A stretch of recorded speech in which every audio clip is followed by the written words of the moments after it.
नमस्कार दोस्तों, मैं पंकज सिंह अपने YouTube channel PR Pankaj Singh पे आप सभी का पुनः स्वागत करता हूँ। चलिए आज हम अपना अगला लेक्चर, इस लेक्चर में हम हिमालय के बारे में अध्ययन करेंगे। जैसे कि पिछले लेक्चर भी हिमालय के बारे में था, उसमें हिमालय की उत्पत्ति एवं उसका परिचय दिया गया था। उसी कड़ी में अगला लेक्चर हिमालय का ही है, जिसमें हिमालय पर्वत की श्रेणियाँ एवं चोटियाँ। चलिए हिमालय के मानचित्र से हम थोड़ा सा आपको कुछ बता देते हैं, उसके बाद हम आपको तथ्यवाद चीज़ों को लिखाते हुए चलेंगे। ये है हमारा हिमालय, जो कि हमारे देश के उत्तर में स्थित है। हिमालय को 4 समानांतर श्रेणियों में बांटा गया है।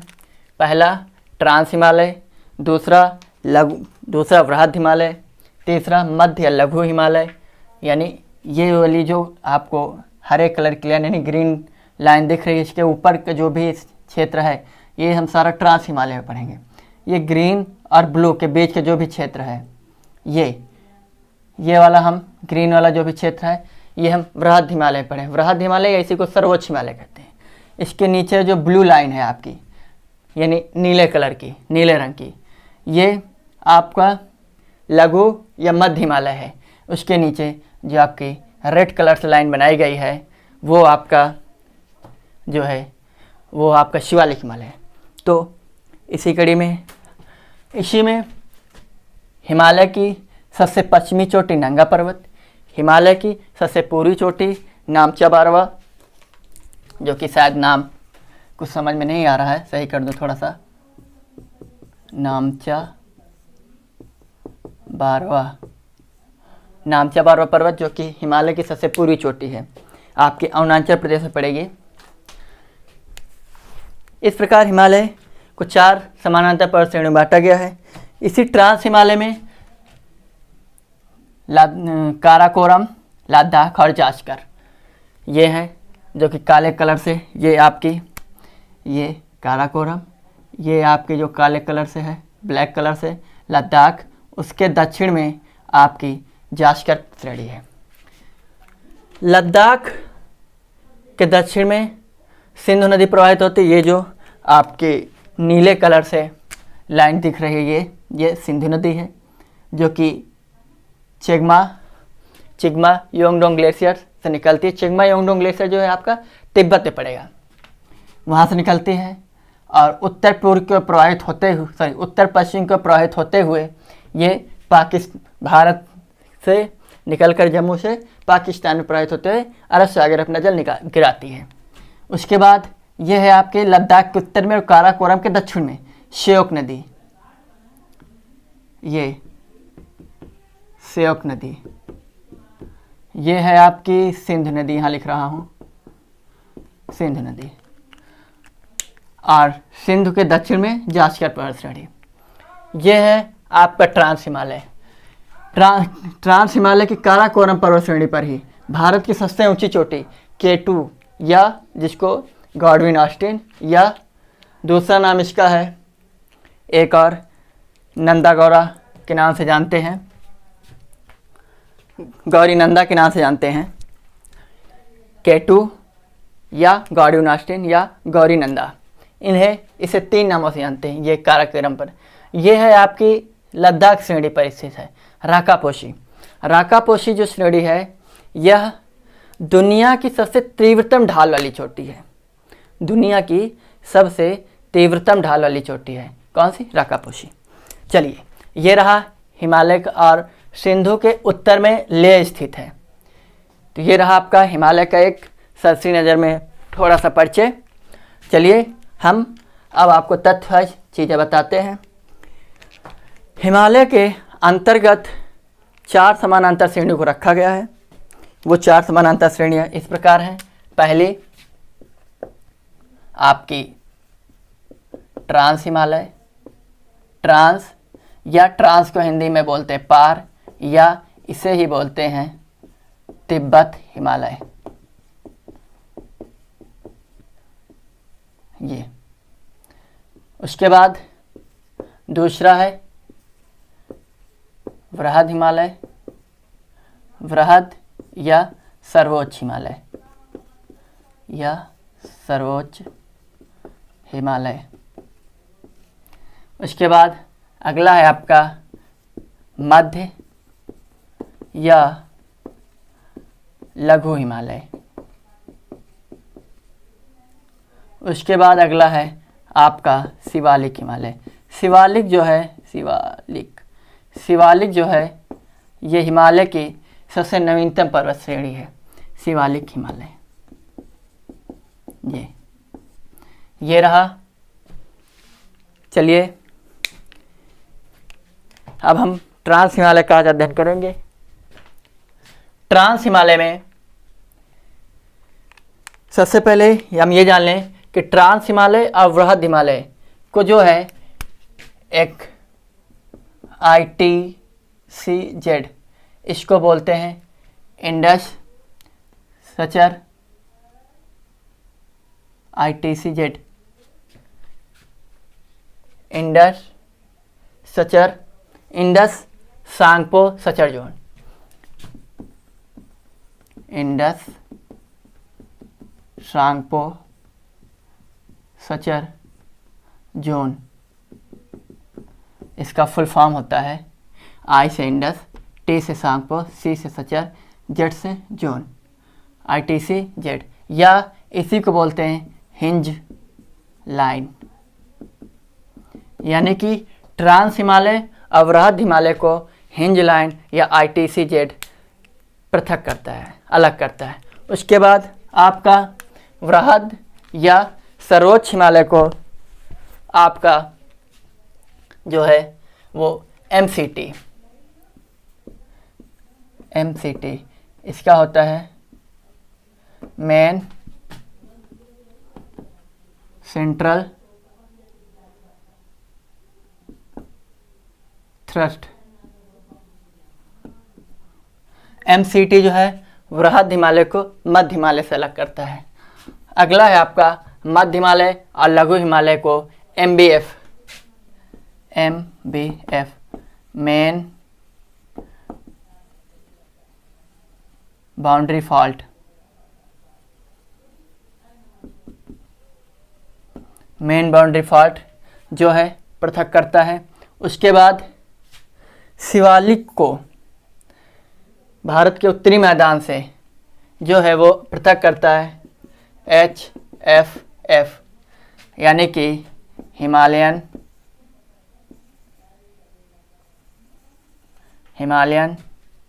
Front fault. ये यानी कि ट्रांस हिमालय को वृहद हिमालय से ITCZ यानी कि इंडस सांगपो सचर जोन या हिंज लाइन पृथक करता है। दूसरा वृहद को मध्य से MCT यानी मेन सेंट्रल थ्रस्ट पृथक करता है। उसके बाद मध्य को शिवालिक से MBT यानी MBF मेन बाउंड्री फॉल्ट पृथक करता है। उसके बाद शिवालिक को भारत के उत्तरी मैदान से HFF यानी हिमालयन फ्रंट फॉल्ट पृथक करता है। चलिए आज हम अध्ययन करते हैं ट्रांस हिमालय का। ट्रांस हिमालय हिमालय के पार है, इसलिए इसको हम ट्रांस हिमालय कहते हैं, क्योंकि ट्रांस की हिंदी होती है आपका पार। ट्रांस हिमालय जो है अवसादी शैलों से निर्मित है। यानी ट्रांस हिमालय जो पर्वत चोटी है, पर्वत श्रृंखला है, वो अवसादी शैलों से निर्मित है। दूसरी चीज़, ट्रांस हिमालय जो है टर्शियरी युग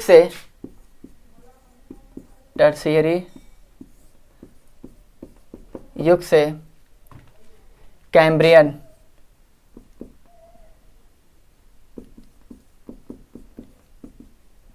युग तक इसमें इसका अध्ययन जो है, यानी इसके अंतर्गत जो भी चीज़ें पाई जाती हैं वो टर्शियरी युग से कैम्ब्रियन युग के बीच की पाई जाती हैं। ठीक है, टर्शियरी युग यानी इसे तृतीयक युग भी कहते हैं। यानी कि ट्रांस हिमालय जो है अवसादी शैलों से निर्मित है। दूसरा, इसके अंतर्गत या ये कह लो इसका जो विस्तार था टर्शियरी युग से कैम्ब्रियन युग में हो गया था। तो इसीलिए इसमें जो भी चीज़ें पाई जाती हैं वो टर्शियरी युग से कैम्ब्रियन युग में चीज़ें यानी अवसाद यानी जीवाश्म जो भी पाए जाते हैं। दूसरी चीज़, ट्रांस हिमालय जो है इसका विस्तार हिमालय पर्वत से बहुत पहले हो चुका था। हिमालय पर्वत से बहुत पहले हो चुका था, अर्थात इसका जो निर्माण है वो टेथिस सागर में जमे अवसाद या मलबे से नहीं हुआ है। इसका निर्माण अवसादित शैलों से हुआ है, लेकिन ट्रांस हिमालय के कई वर्षों पहले हो चुका था। दूसरी चीज, ट्रांस हिमालय जो है हिमालय से बहुत ही प्राचीन पर्वत श्रेणी है और इसकी जो सबसे ऊंची जो श्रेणी पाई जाती है ट्रांस हिमालय में वो है काराकोरम। और काराकोरम, लद्दाख और जास्कर, ये तीन मुख्य श्रेणियाँ, मुख्य पर्वत श्रेणियाँ ट्रांस हिमालय में पाई जाती हैं। और काराकोरम पर ही भारत की यानी काराकोरम पर्वत श्रेणी पर ही भारत की सबसे ऊंची चोटी K2 या गॉडविन ऑस्टिन या इसी को गौरी नंदा के नाम से जानते हैं। फिर उसके बाद लद्दाख के उत्तर में श्योक नदी प्रवाहित होती है। लद्दाख के उत्तर में श्योक नदी और लद्दाख के दक्षिण में सिंधु नदी प्रवाहित होती है। श्योक जो है वह सिंधु की सहायक नदी है और अपना जल सिंधु में गिराकर सिंधु इसे अरब सागर में लाकर गिरा देती है। इसी के साथ ये है जास्कर। अगर आपसे क्रम पूछ ले इन श्रेणियों का तो सबसे उत्तर में काराकोरम, उसके दक्षिण में लद्दाख, उसके दक्षिण में जास्कर। सिंधु के उत्तर में लेह स्थित है। ये लेह सिंधु नदी के उत्तर दिशा में स्थित है।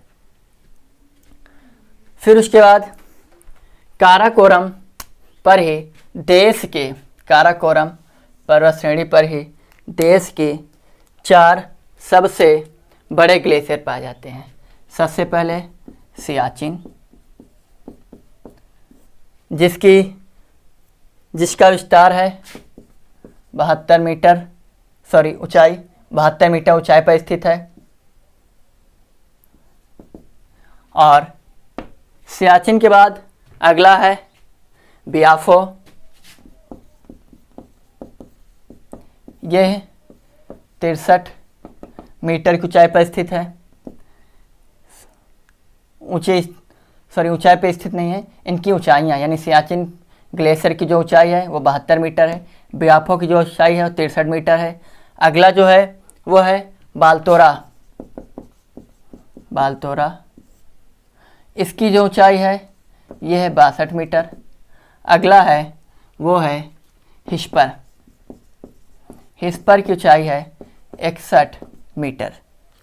ये है काराकोरम के सबसे बड़े ग्लेशियर, न कि केवल काराकोरम के बल्कि ये देश के भी 4 सबसे बड़े ग्लेशियर हैं। दूसरी चीज,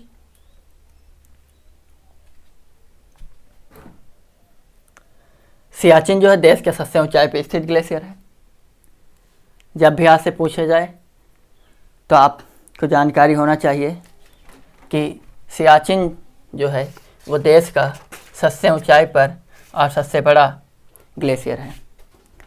ग्लेशियर को हिंदी में हिमनद बोलते हैं, यानी बर्फ़ की यानी ट्रांस हिमालय जो है काफ़ी ऊंचाई पर स्थित है, तो वहाँ पर किसी भी प्रकार की कोई भी वनस्पति नहीं पाई जाती है, क्योंकि पूरा का पूरा ट्रांस हिमालय आपका बर्फ़ से ढका हुआ है।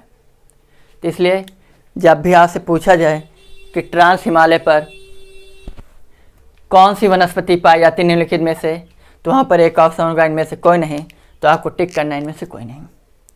चलिए उसके बाद काराकोरम श्रेणी का विस्तार पूर्व में तिब्बत पठार से लेकर पूर्व में तिब्बत पठार तक है। दूसरी चीज़ काराकोरम श्रेणी जो है वो यहाँ पर आपका, यहाँ पर आप देखेंगे कभी मानचित्र, तो ये यहाँ पर है पामीर की ग्रंथि, पामीर ग्रंथि। पामीर ग्रंथ जो है उसी का एक हिस्सा है पामीर पठार।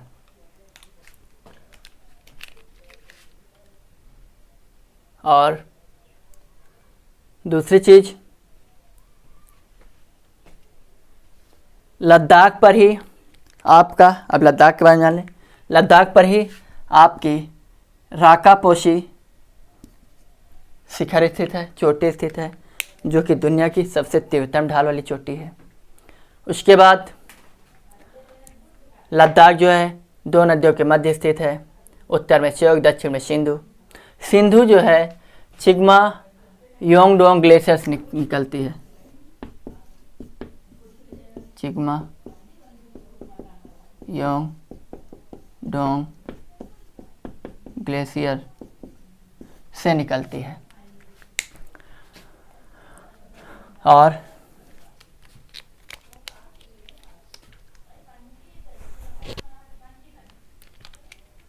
सिंधु नदी जो है यह जम्मू में, ये जम्मू कश्मीर में, यहाँ पर जैसे सपोज दैट यहाँ से, यहाँ आप समझिए आप, ये यहाँ से चिग्मा योंगडोंग ग्लेशियर से निकली, यहाँ पर एक स्थान है उसको बोलते हैं बुंजी,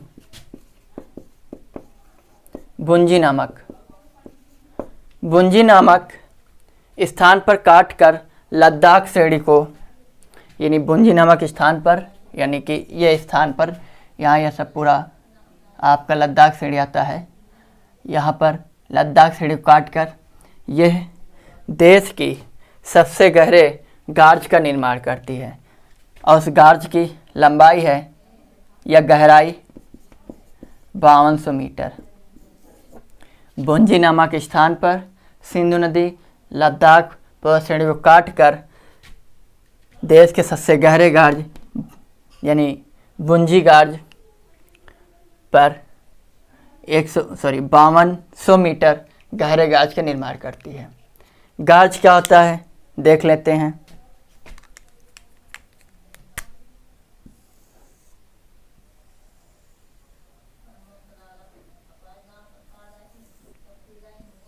सपोज दैट ये आपका पर्वत है, ये पठार है, कुछ भी मान लीजिए।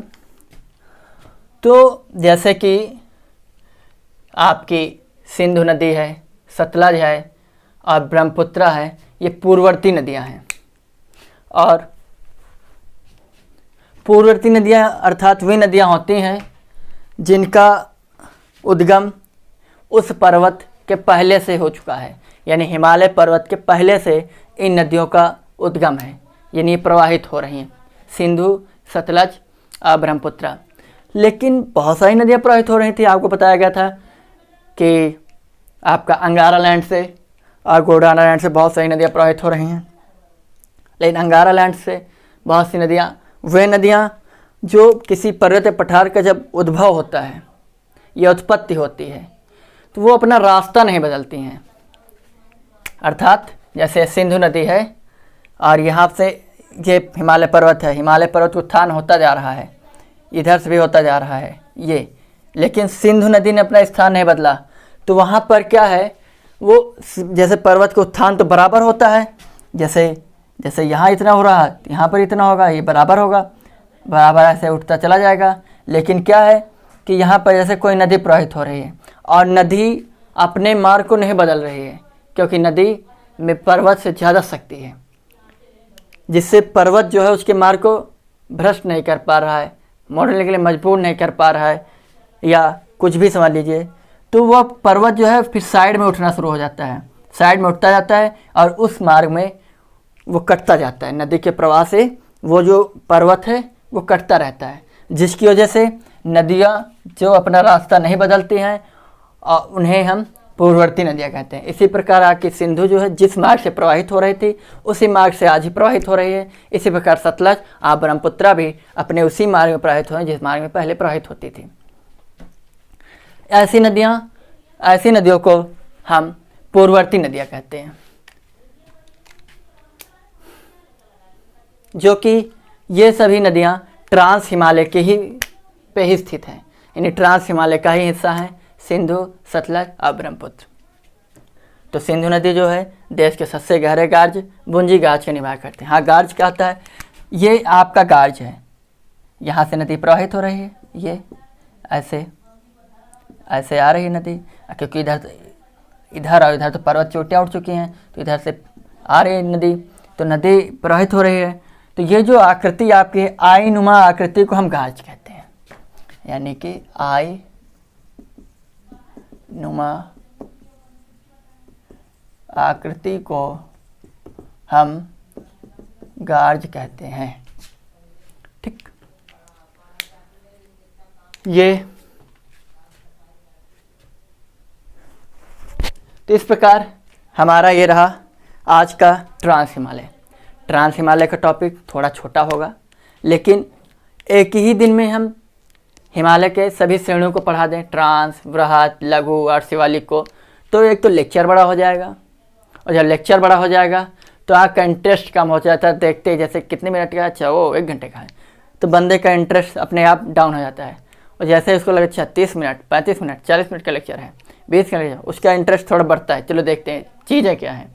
तो इसलिए हम ट्रांस या पार या तिब्बत हिमालय को पढ़ाकर इस लेक्चर को आज हम यहीं रोक रहे हैं। अगला लेक्चर जो हमारा होगा वो बृहद हिमालय पर होगा, यानी 2-3 लेक्चर हिमालय से संबंधित और आएंगे आपके। उसके बाद हम भूगोल के अगले टॉपिक पे पदार्पण करेंगे। तो इस प्रकार आज हमारा हिमालय का दूसरा टॉपिक रहा ट्रांस हिमालय। इस प्रकार ट्रांस हिमालय कंप्लीट हुआ।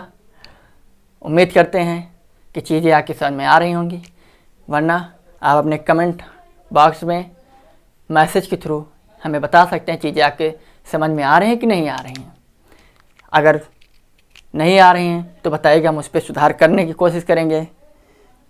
तो इस प्रकार आज हमारे चैनल को ज़्यादा से ज़्यादा लाइक, सब्सक्राइब और शेयर भी करते रहें। इसलिए आज के लिए इतना ही। जय हिंद, जय भारत, धन्यवाद।